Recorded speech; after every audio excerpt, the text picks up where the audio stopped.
Hi everyone. Thinking about growing determinate tomatoes this year? Not sure about what the difference is between indeterminate and determinate tomatoes?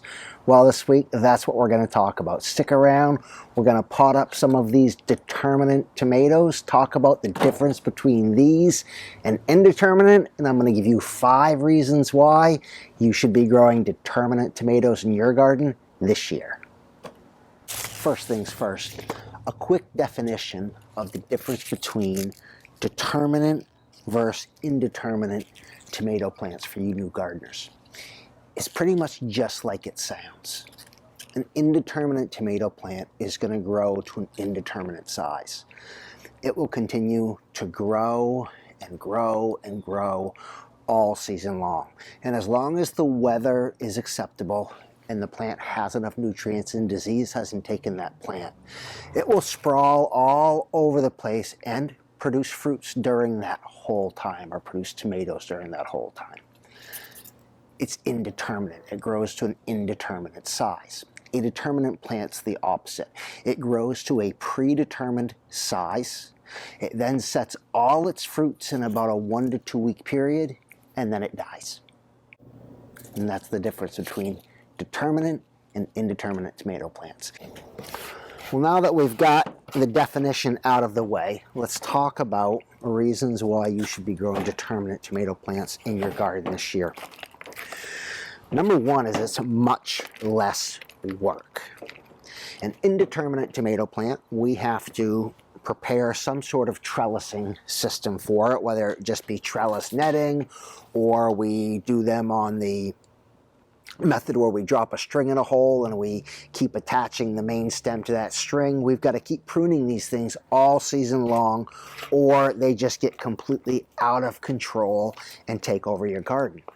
Determinate plants aren't like that. They're growing to a predetermined size, so they're smaller. They're not going to need you to do all that work of pruning. You're basically going to be planting these, taking care, making sure they've got enough sunlight, they've got enough moisture, and they are going to grow to maturity and produce a ton of tomatoes for you. Reason number 2 you should be growing determinate tomatoes in your garden this year is they take up less space. They don't need that special trellising system like we talked about. You can just plant them 2 feet square, so 4 plants in a 4x4 raised bed. And the other benefit of these plants is because they don't grow massively tall and sprawl all over the place, you don't have to worry about these shading out other vegetables in your garden. You know exactly what you're going to get.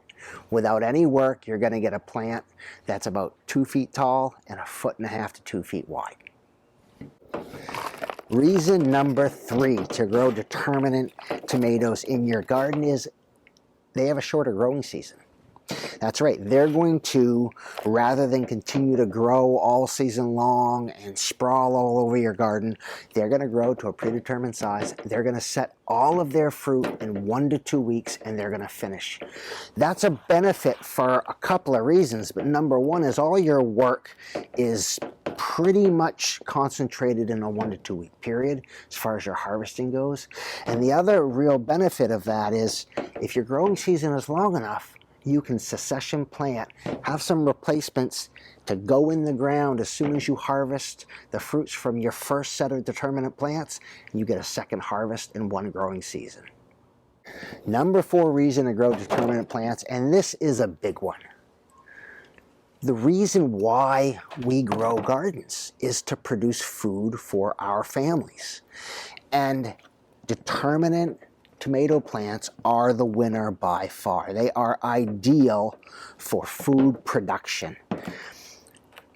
They're compact, they produce a lot of fruit, potentially 2 times during the season, and therefore they are perfect for canning and preserving your tomatoes to feed your family through all those parts of the year where you can't grow them fresh in your garden. Finally, the last reason why you should be growing determinate tomatoes in your garden, and that is, what if you don't have a lot of space? What if you've only got a patio garden? Well, guess what? These determinate plants, certain varieties, are perfect candidates to be grown in a container. On a patio, if that's all the space you have, you certainly can't grow an indeterminate tomato plant, but a determinate tomato plant could be just right for your situation. If you've got the space, grow both varieties in your garden.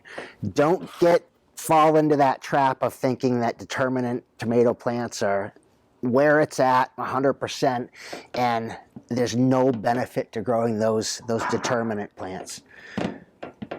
If you've watched my channel before, you guys know Bella, and she's barking at the chicken, so I apologize for that. But on that note, it's a good time for us to finish this video, to end it. There were 5 tips for you